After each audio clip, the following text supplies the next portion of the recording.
अपना YouTube channel real music studio like subscribe और bell घंटी को दबाना ना भूलें।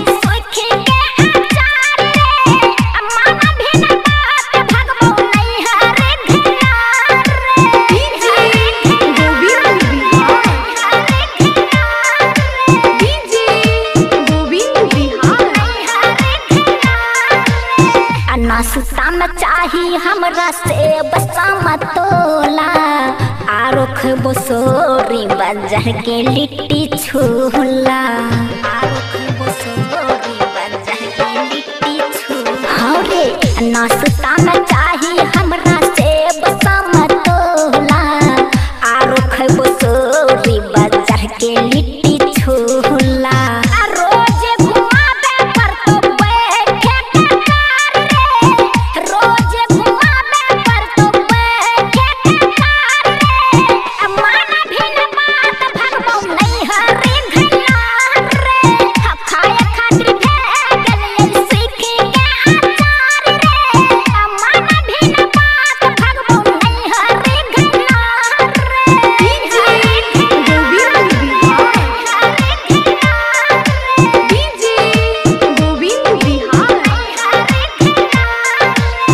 ठंडी में करबौ नहीं भोरे भोरे काम छूते पाइन गल जैते हमर बहत्तर चाम छूते पाइन गल जैते हमर बहत्तर चाम। हे रे ठंडी में करबौ